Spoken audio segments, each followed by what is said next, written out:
রাজনীতির মাঠে রাজনীতি গড়াতে দিন, ক্যান্টনমেন্টে থেকে রাজনীতিতে নাক গলাবেন না। যাত্রাবাড়ি যেখানে আপনাদেরকে প্রতিহত করার চেষ্টা করেছিল সেই ফ্যাসিস্ট শক্তি, আপনারা বুক তাজা রক্ত দিয়ে আপনারা যাত্রাবাড়িতে ইস্পাত কঠিন দেওয়াল তৈরি করেছিলেন, যার ফলত এখান থেকে আওয়ামী লীগের পতন শুরু হয়েছিল। এই জন্য যাত্রাবাড়িবাসীকে ধন্যবাদ। ভবিষ্যৎ বাংলাদেশে ইতিহাসে যাত্রাবাড়ির ইতিহাস চিরম্লান হয়ে থাকবে। বর্তমান পরিস্থিতিতে জাতীয় নাগরিক পার্টি মনে করে জাতীয় নাগরিক পার্টির একমাত্র বাংলাদেশে জনগণকে ঐক্যবদ্ধ করে যে শত্রু চিহ্নিত করেছে, সেটা আমরা গত 5ই আগস্টের মধ্য দিয়ে যে জনতার বিপ্লব সংগঠিত হয়ে যাদেরকে আমরা বাংলাদেশ থেকে বিদায় করেছিলাম, তাদেরকে বিদায় করার লড়াইটাই আগামীতে আমাদের চলমান থাকতে হবে। বর্তমানে আমাদের সামনে প্রশ্ন এসেছে, আওয়ামী লীগ প্রশ্ন। আওয়ামী লীগ প্রশ্ন 5 তারিখে দফারফা হয়ে গিয়েছে। আওয়ামী লীগের প্রশ্নে ক্যান্টনমেন্ট হোক, কোনো দল হোক, কোনো পক্ষ হোক, কোনো গোষ্ঠী হোক, যারাই তাদের পক্ষ অবলম্বনের চেষ্টা করবে তাদের পরিণতি আওয়ামী লীগের মতন হবে। এই জন্য আমরা বিভিন্ন যারা ইনস্টিটিউশনালাইজ যে প্রতিষ্ঠানগুলো রয়েছে তাদেরকে বলবো, আপনারা আপনাদের কাজ করুন, রাজনীতির মাঠে রাজনীতি গড়াতে দিন, ক্যান্টনমেন্টে থেকে রাজনীতিতে নাক গলাবেন না, অযাচিত হস্তক্ষেপ করবেন না। আর রাজনীতিবিদদেরকেও আমরা সতর্ক করে বলতে চাই, এবারের লড়াইটা হবে জনগণের লড়াই। এবারের লড়াইটা কোনো ক্যান্টনমেন্টের কোনো লড়াই হবে না। এবারের লড়াইটা কোনো পিছনের দরজা দিয়ে কোনো লড়াই হবে না। সেক্ষেত্রে রাজনৈতিক দলগুলোকে আমরা আহ্বান জানাবো, আপনারা জানেন বাংলাদেশে আমরা একটি ডেমোক্রেটিক প্রক্রিয়ার মধ্যে যাওয়ার জন্যই কিন্তু আমরা এই গণ অভ্যুত্থানের পরে জাতীয় নাগরিক পার্টি গঠন করেছি। যদি সাহস থাকে ইলেকশনের কথা বলেন, আসুন।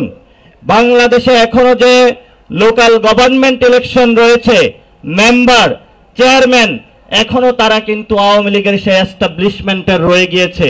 তাহলে আসুন, লোকাল গভর্নমেন্ট যে ইলেকশন হবে সেই ইলেকশনে আপনারা লড়াইয়ের জন্য প্রস্তুত হন। আর আমরা সরকারের কাছে আহ্বান জানাতে চাই যে বাংলাদেশকে যদি ইলেকশনের জন্য একটি মাঠ প্রস্তুত করেন, আপনাদের প্রক্রিয়ায় যেতে হয়, প্রথমেই তৃণমূল থেকে এই কাজটি শুরু করতে হবে। এই জন্য যাত্রাবাড়ি থেকে শুরু করে সারা বাংলাদেশে যারা এই বিপ্লবের অগ্নিগর্ভে জন্ম নিয়েছেন, আপনাদেরকে আমরা আগামীর প্রথমত জাতীয় ইলেকশনের আগে লোকাল গভর্নমেন্টের ইলেকশনের আপনারা প্রস্তুতি গ্রহণ করুন।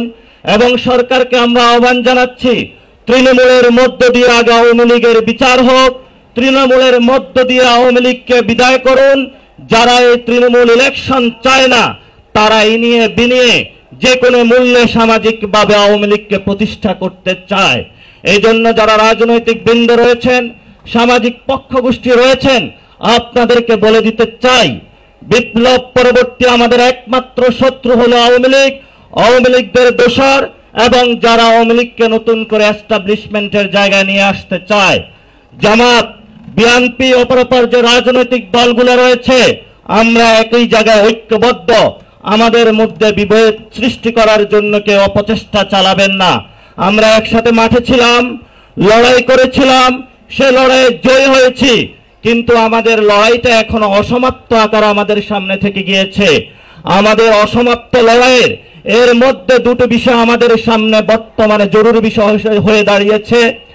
একটি লড়াই হলো সংস্কার প্রক্রিয়া যদি আমরা সমাপ্ত করতে না পারি, তাহলে আগামীতে আমরা সুষ্ঠু একটি বিচার প্রক্রিয়ার মধ্য দিয়ে আওয়ামী লীগের নিষিদ্ধকরণ প্রক্রিয়ায় যেতে পারবে না। এই জন্য যারা সংস্কার প্রক্রিয়ার বিরোধিতা করে, তারা আওয়ামী লীগকে নিয়ে আবার নতুন করে বাংলাদেশে প্রতিষ্ঠা করার প্রচেষ্টা চালাচ্ছে। এই জন্য আমরা বলি সরকারকে সংস্কার প্রক্রিয়া নিয়ে আরো স্পিডি হওয়ার জন্য আহ্বান জানাচ্ছি। দ্রুত গতিতে আপনারা মানুষের সাথে কনসালটেশনের ভিত্তিতে সংস্কার প্রক্রিয়াগুলা এগিয়ে নিয়ে যান। জাতীয় নাগরিক পার্টি ইতিমধ্যেই আপনাদের সাথে পরামর্শ করে জনতার যে গণ অভ্যুত্থানের ঐতিহাসিক রায়ের উপরে ভিত্তি করে ইতিমধ্যে ঐক্যমত কমিশনে তাদের সংস্কার প্রক্রিয়াগুলো সাবমিট করেছে। সেখানে জনগণের যে কথাগুলো আমরা সেগুলো রাখার চেষ্টা করেছি। 2 নম্বর বিষয় হলো, এখন আমাদের সামনে আওয়ামী লীগ প্রশ্ন এসেছে, আওয়ামী লীগ কি নিষিদ্ধ হবে নাকি হবে না? পুরো বাংলাদেশ ঐক্যবদ্ধ আওয়ামী লীগকে নিষিদ্ধ করার ক্ষেত্রে আপনারা যেভাবে গণ অভ্যুত্থানে যাত্রাবাড়ি থেকে নেতৃত্ব দিয়েছেন, নতুন ভাবে আওয়ামী লীগকরণের যে আওয়ামী লীগকরণের বাংলাদেশকে যে প্রজেক্ট হাতে নেওয়া হয়েছে, আবার সেই নতুন গণ অভ্যুত্থানের শুরুটা যাত্রাবাড়ি থেকেই শুরু হোক। যাত্রা মানুষের মানুষ অতীতেও দাঁড়িয়েছিল, বাংলাদেশের মানুষকে পথ দেখিয়েছিল, ভবিষ্যতেও দেখাবে। আমাদের সামনে কথা ক্লিয়ার, আমরা বাংলাদেশ আওয়ামী লীগকে চাই না। এটা রিফাইন বোতলে নিয়ে আসেন, যেই বোতলে নিয়ে আসেন, আমরা বাংলাদেশে নতুন করে আর আওয়ামী লীগকে চাই না। এ বিষয়ে জামাত, বিএনপি, এবি পার্টি, গণ অধিকার পরিষদ, ইসলামী আন্দোলন থেকে শুরু করে যে রাজনৈতিক দলগুলো রয়েছেন, সিভিল সোসাইটি রয়েছেন, আলেম ওলামা রয়েছেন, মাইনরিটি সোসাইটি রয়েছেন, আসুন 5 তারিখের মতন আমরা আবার ঐক্যবদ্ধ হই। এই আওয়ামী লীগ দিল্লির যে ঘুড়ি, ওরা ওইখানে বসে নাটাই টানছে আর এখানে ঘুড়ি উঠছে, এই ঘুড়ির সুতা আমাদের কেটে দিতে হবে। এবং যারা পিছনে সেই দিল্লি থেকে বসে বসে নাটাই ঘুরায়, তাদেরকেও আন্তর্জাতিক আদালতে বিচারের সম্মুখীন করতে হবে। এবং আমাদের সেই ঐক্যবদ্ধ লড়াইয়ে বাংলাদেশের মানুষকে আহ্বান জানাচ্ছি, প্রস্তুত হন। লড়াইয়ের এক ধাপ সমাপ্ত হয়েছে, আরেক ধাপ শুরু হয়েছে। এই লড়াইয়ে বাংলাদেশ জিতবে, আওয়ামী লীগ হারবে, আওয়ামী লীগ বাংলাদেশ থেকে নিশ্চিহ্ন হবে।